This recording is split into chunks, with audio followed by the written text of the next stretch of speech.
Some time ago, a guy that lives in a state that looks like a giant oven mitt decided to start his own podcast. He's cooler than you. His favorite pizza topping is pineapple because he knows it makes you angry. This is CuJo's Corner.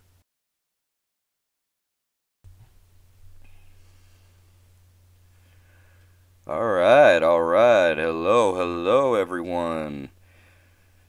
Good to talk to you all again.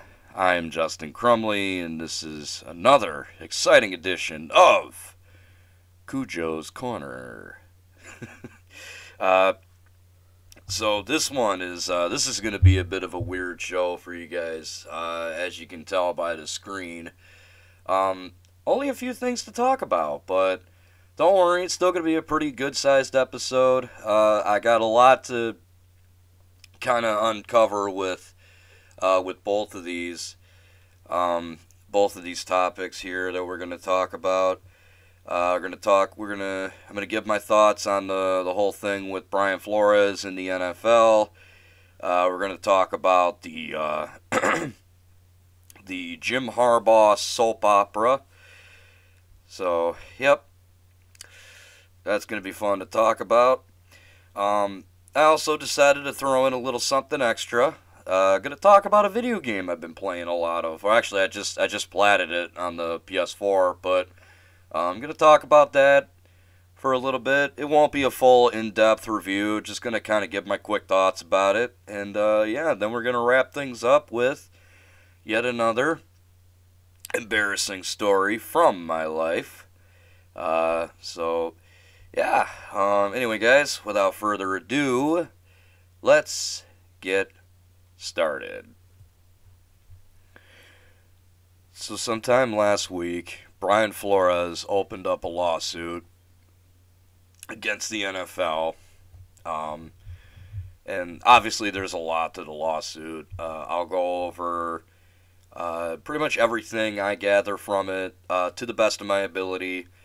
I'm just going to tell you guys up front, I'm not a lawyer, I'm not a legal expert, I don't know anything about, like, how this is going to play out. I don't have any predictions for how this is going to play out, but I do have some things to say, so let's get into what this lawsuit is that Brian Flores has opened up against the NFL.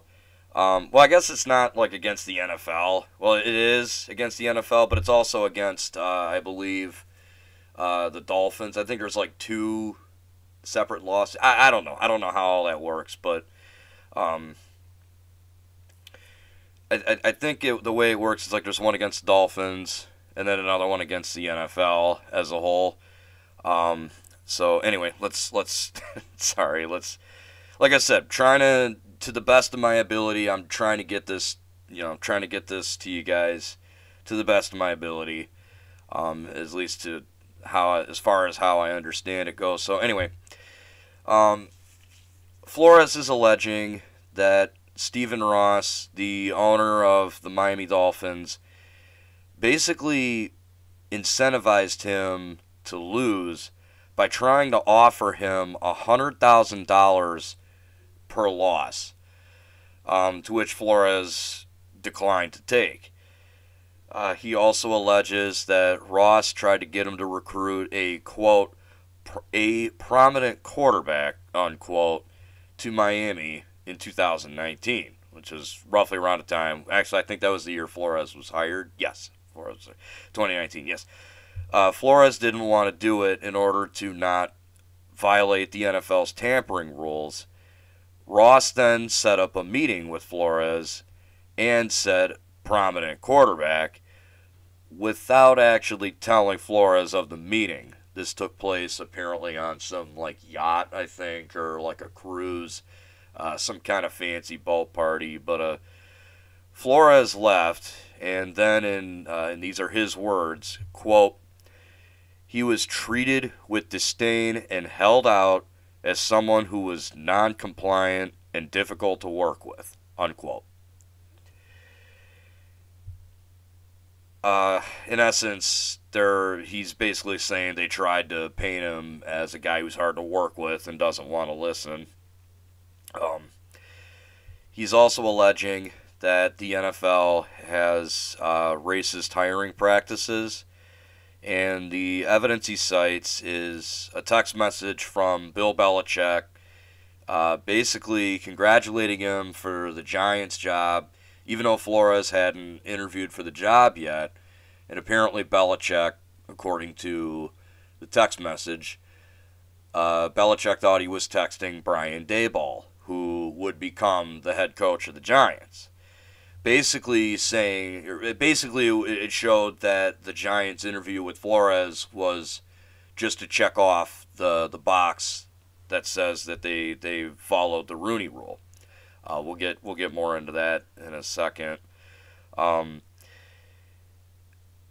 The next incident that he cited was with an interview in 2019 with the Denver Broncos. Now, again, I want to make it clear this is all just alleged.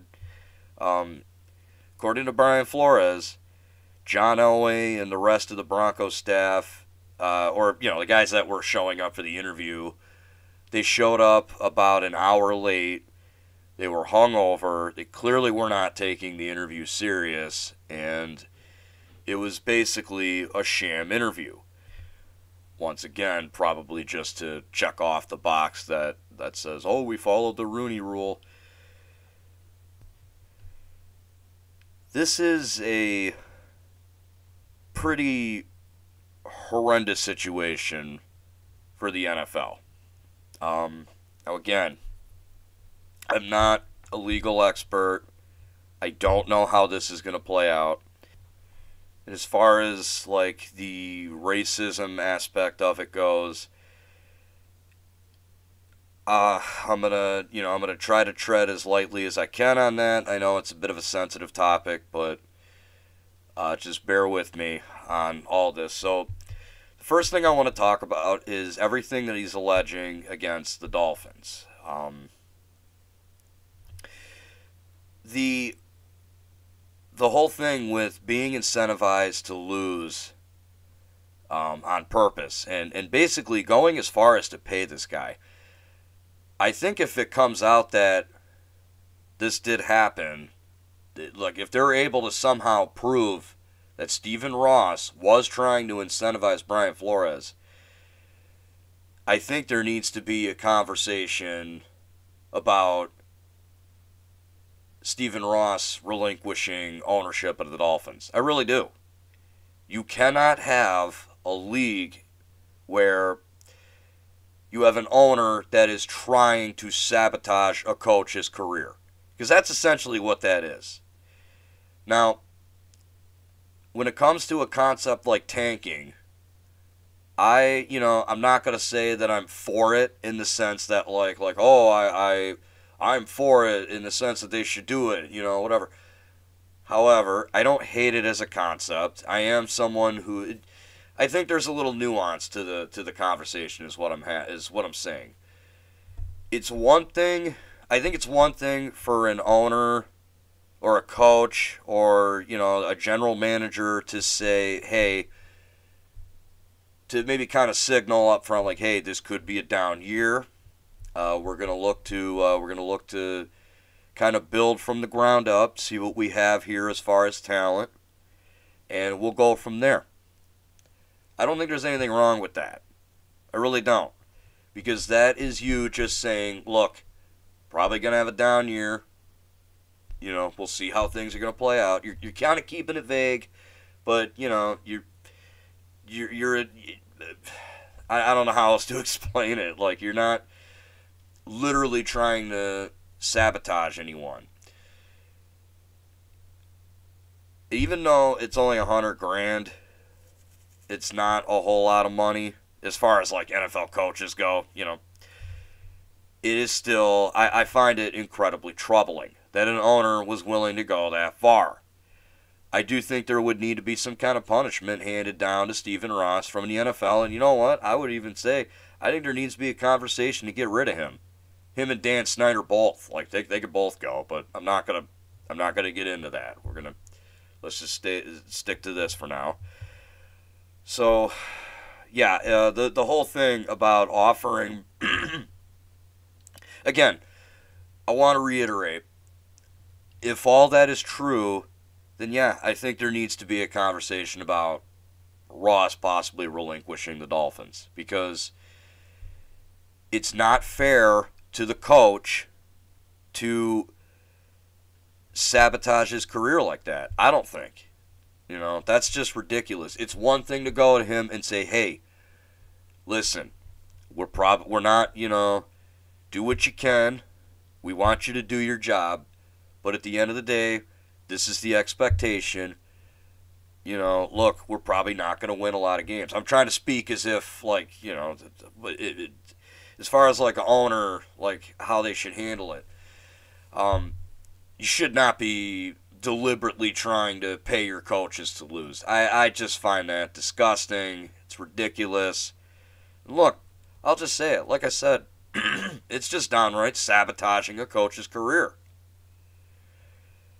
As far as the whole thing with the meeting on the boat, or the fancy yacht meeting, whatever, the a prominent Jesus Christ, I can't talk. A prominent quarterback goes. I have my ideas as to who it was. Some people think it was Brady. I think that's what some people think. I don't know. I haven't really looked around. I'll say it. It was probably Brady. Who knows? But I don't really have a whole lot to say about that. I wasn't there. I didn't see anything. I didn't, look, I don't really have a lot to say about that part. As far as the racism aspect of it goes, and by that I mean, the allegations of, the NFL's racist hiring practices, I do think it's fair to say that black NFL coaches are held to a higher standard than white NFL coaches. And I think it's also fair to say that there are some white NFL coaches that get opportunities that, frankly, they don't deserve. Looking at you, Adam Gase. However, that said, it's just going to be very hard for Flores to prove. Even though he's got receipts, he has evidence. It's going to be very hard for him to prove that the intent was there. However, with all that said, I support Brian Flores in all of this. I think he is a great coach. I want nothing more than to see him coach in the NFL again. Sadly, I'm not sure I see that happening. It's a little hard for me to see him getting a job when he's pretty much suing his boss, in a nutshell. I'm not going to take it any further with, the racism aspect. Like I said, I do think it's fair to say that black coaches in the NFL, black head coaches in the NFL, do tend to be held to a higher standard than their white counterparts. And I think, I also think it's fair to say that white NFL head coaches, they tend to get more opportunities. And I gave an example, Adam Gase. I'm sure if I looked, I could find more. I'm kind of spitballing here. I'm just going to leave that where it is. But at the end of the day, I do think it is going to be hard for Flores to prove that. I think it's going to be hard for him to prove that, there was like racial intent there. However, that leads into, the Rooney Rule. There's been a lot of talk about the Rooney Rule. Last week, I was listening to, you guys know this by now, I'm a huge fan of 97.1 The Ticket, specifically the Mike Valenti Show. And a couple of co-hosts on there were talking about their opinions on the Rooney Rule. And they kind of put it like this. They said, Why have a rule in place if you are essentially, it's just kabuki theater. It's a sham interview. You're only checking off a box. You're bringing a guy out for an interview, a minority coach, to interview him for a job he's not going to get. And it's ridiculous. Their words, and I'll say this. And again, I need to be careful with this one as a white man. I see what they're saying. Obviously, I've never been on the wrong end of discrimination in that regard. But I will say this. If I was brought in for an interview for a job where they basically said, oh, you have absolutely, there's no way we're going to hire you. We're just interviewing you because the big man told us we had to. I'd be pissed. I'd feel like it's a waste of my time. You don't really think I'm qualified for the job, and that's just ridiculous. Now, again, I can't speak for minorities, and I won't.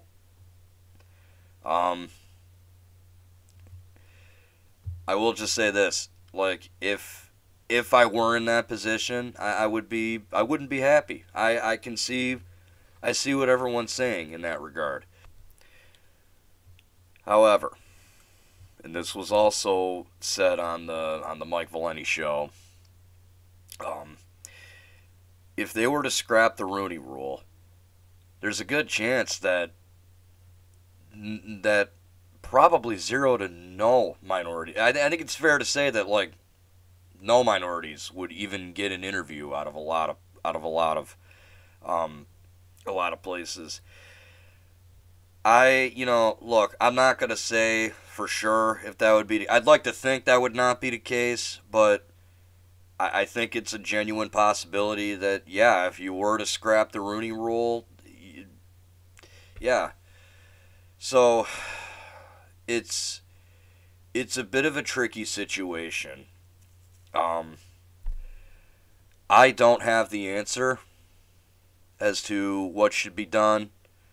And to be fair, I don't think it's a very simple question to answer. I think the best thing I can say is we just need to we need to things need to change in the NFL socially. Opportunities need to be given equally. Like I said, I don't have all the answers, so maybe you guys do. And with all that said, I'm going to throw it to you guys in the comment section below.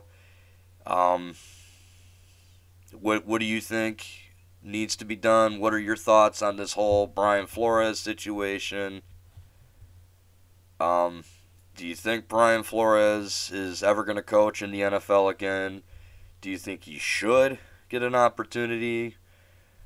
I mean, you guys know the gist. Go ahead and fire away in the comment section below. And with all that said, we're going to move on to the next topic.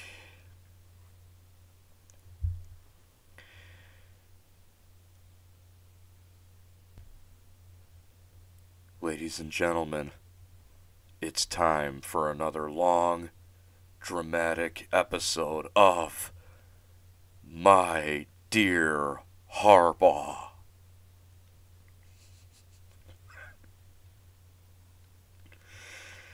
Okay, guys, so I'm sure every Michigan fan out there has heard this soap opera by now, the Harbaugh Soap Opera.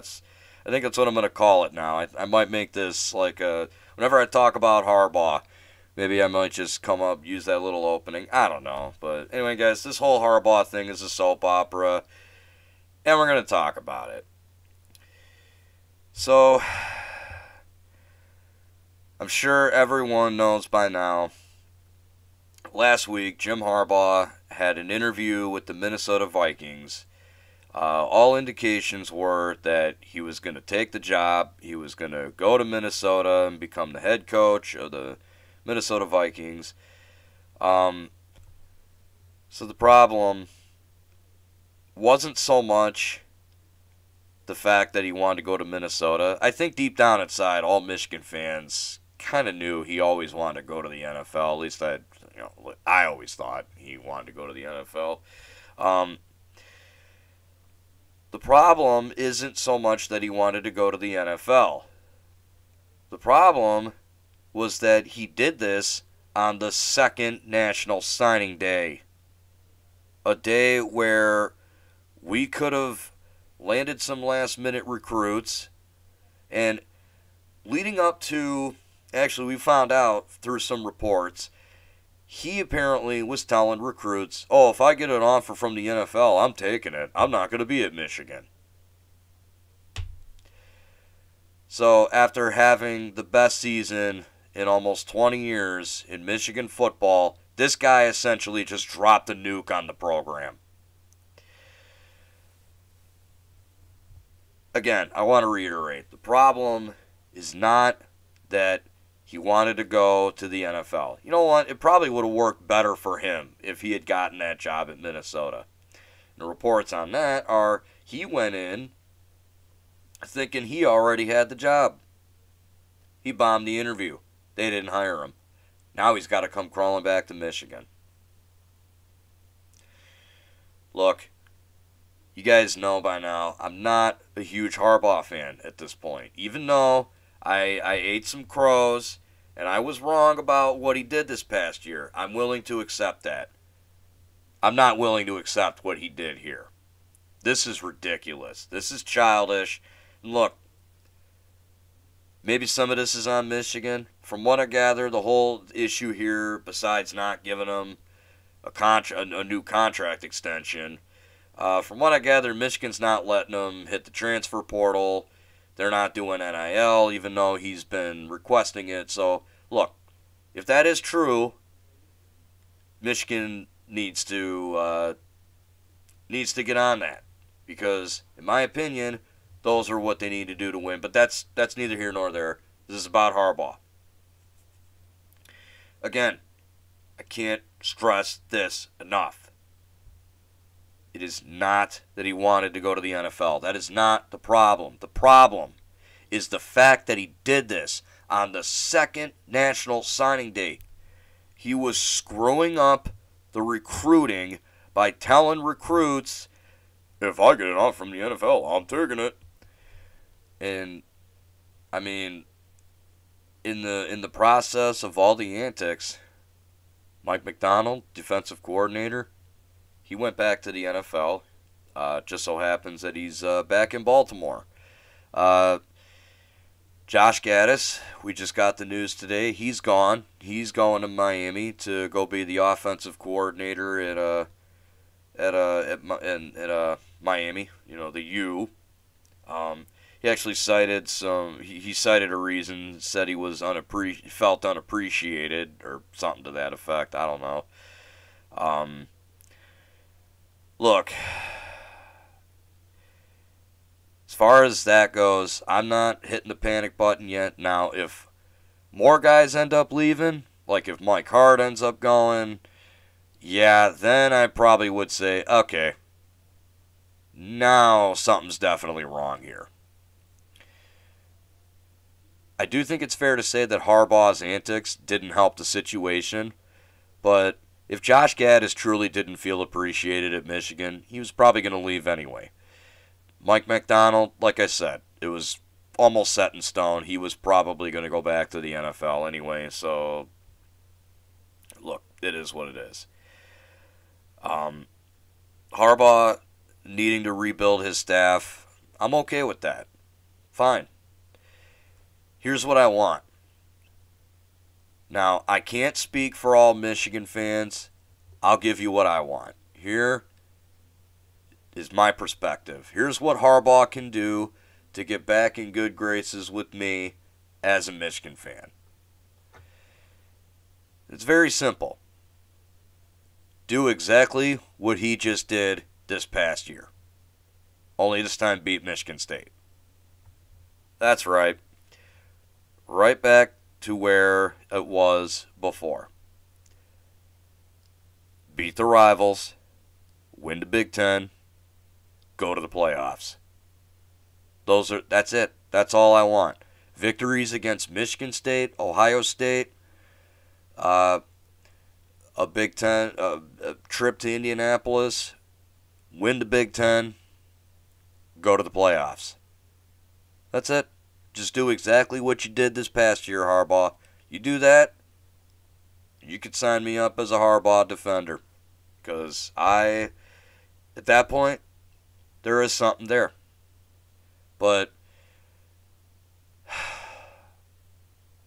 as it stands right now, and, look, this is just me commenting on the issue as it stands right now. Guys, we're pretty much looking at a situation where we have a coach who clearly doesn't want to be at Michigan. And for all we know, the school don't want him as their football coach. For all we know, I don't know if that's true or not, but we have a coach that, in essence, does not want to be here. So it's not a good feeling, if you ask me. I feel like I said that weird. It's not a good feeling, if you ask me. It's not a good feeling to have. But I'm gonna try to be as cohesive and lenient. Not to mention I wanted to make it simple. If Harbaugh wants to get back in good graces with me, or good grace, I don't know why I said graces. If Harbaugh wants to get back if he wants to earn my trust again, my respect, he has to go out and do exactly what he did again. Then I will come back here. I'll eat the crows again. Well, I guess I wouldn't have to eat any crows technically, but you guys get it. I would come back and say, all right, you were all right. I was wrong. You finally made it happen. But he's facing an uphill battle, and look, the final thing I'll say is this: do I think he's going to ultimately do all those things? No, I don't. It's going to be awfully hard for him to repeat what he did last year. Now, the good thing is they have a pretty easy schedule for the first, I think 8 or 9 weeks or something like that. Their schedule's not hard. The non-conference, none of it is that strong. Hell, their non-conference games, none of them are Power 5. So, yeah, the first handful of games, hell, probably more than that, going to be pretty easy. So, yeah.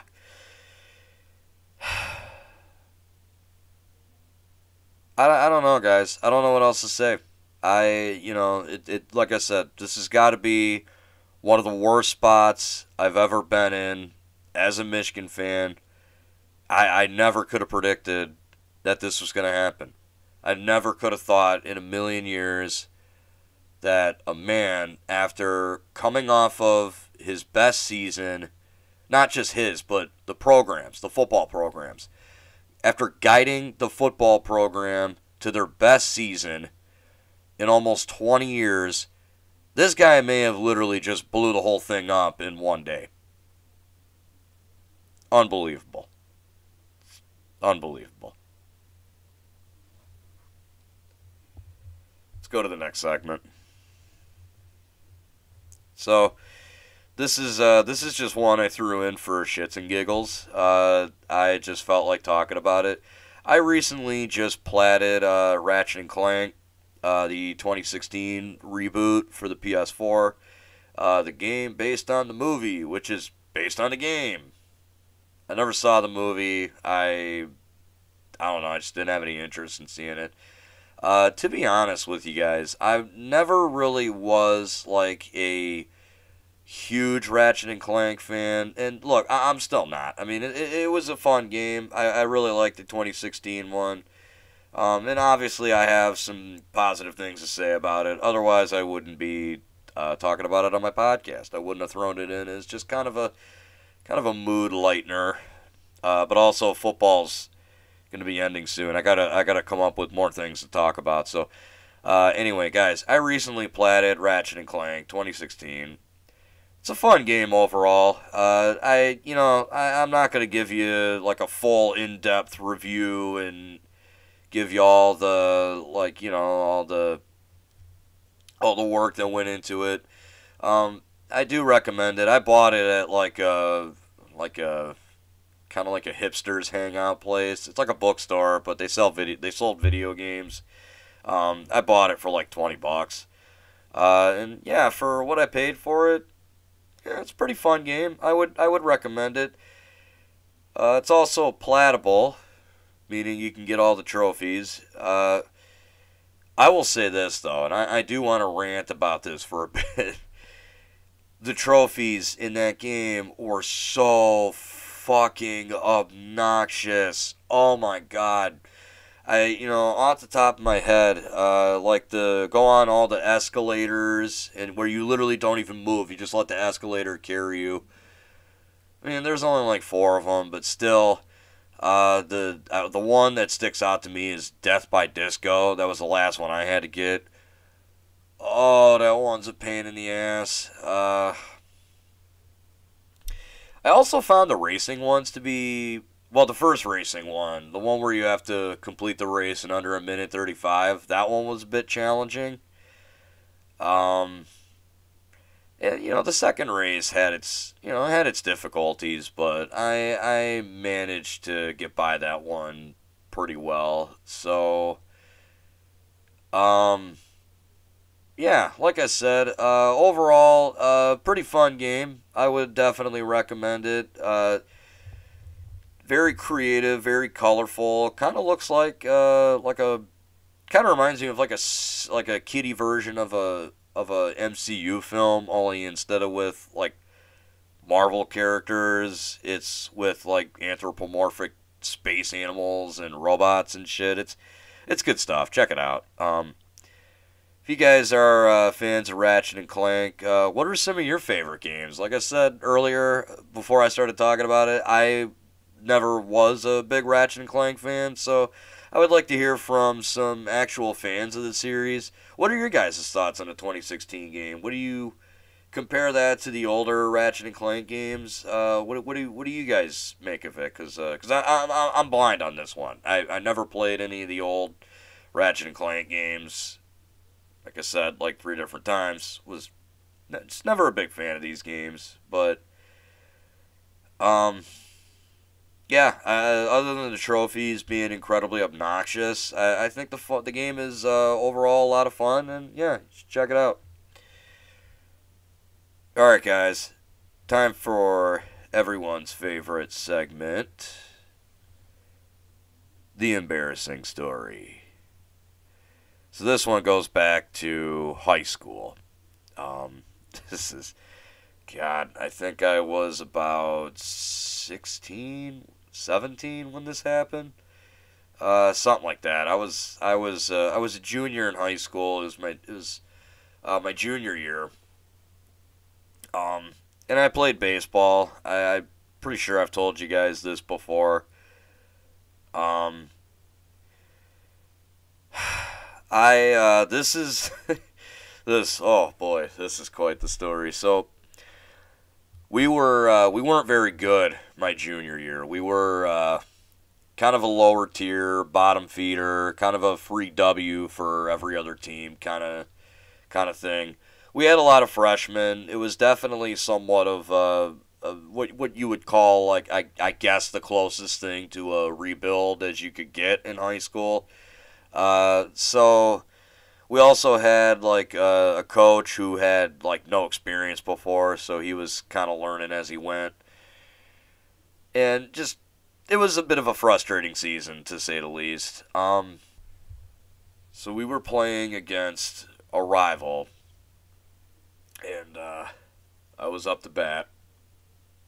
I think there was like maybe a couple of guys on base. I'm not sure. Nonetheless, I wasn't the last out. That's all I know. Actually, I think what it was there was a guy in scoring. I'm not sure if there was like 2 guys on or a a guy in scoring position. I'm not sure. But I ended up striking out. It was a pretty pivotal time, to say the least. And to be honest, I really don't know what came over me. I just got pissed. I got super pissed. I took my helmet and I screamed. I just kind of screamed like, damn it! And just like spiked the helmet. And maybe it was just out of sheer embarrassment, but I looked at the pitcher who was looking at me, and I kind of just went, what are you looking at? And that was enough. The umpire kicked me out. He was like, all right, number 20's gone, coach. And I sat on the bench for the rest of the game. Coach came and asked me, like, what was that about? I don't know. I don't know what came over me. I'm sorry. He's like, well, yeah, you're sorry, huh? Well, you're going to run extra laps for that. I was like, that's fair. At that point, I was really in no position to talk back to my coach. I kind of put us in a bad spot. Well, there's no kind of about it. I definitely did. Then there was the next day of practice. And oh boy, that was awkward. The varsity coach actually pulled me to the side and said, hey, what happened yesterday? And I just kind of put my head down. I admitted, I don't know what came over me. I'm sorry, coach. I was wrong. And he's like, yeah, you do it again, I'm throwing you off the team. That's your warning. And I was like, okay, I understand. And look, it never happened for the rest of the season. I kept my attitude in check. Again, we didn't do very good, but I guess it kind of just taught me, like, you got to be in control of your emotions. You can't let your emotions get the better of you. And I don't know. Sometimes I feel like as men we're taught like, oh, you can't show your emotions. That's bad. That's wrong. Well, it's not true. You should. It doesn't matter what gender you identify as or who the hell you are. Look, showing your emotion is important, but you got to be emotionally intelligent. Is what I'm trying to say. Is you just can't let it get the best of you. So. Look, I learned all that from getting kicked out of a baseball game, so I don't know what that says about me, but, So anyway, guys, I'm going to wrap things up with that. This was quite an interesting installment of CuJo's Corner. I don't know how it's going to roll over with everyone, so let me know in the comment section what you guys thought. As far as every topic we talked about goes, your thoughts, throw them in the comment section below. Until next time, I'm Justin Crumley. This is CuJo Productions saying, stay awesome. If you enjoyed this video from CuJo Productions, please consider subscribing, check out my Redbubble page for all my merch, and hit the bell icon so that you're notified for every time I upload a video. As always, stay awesome, guys.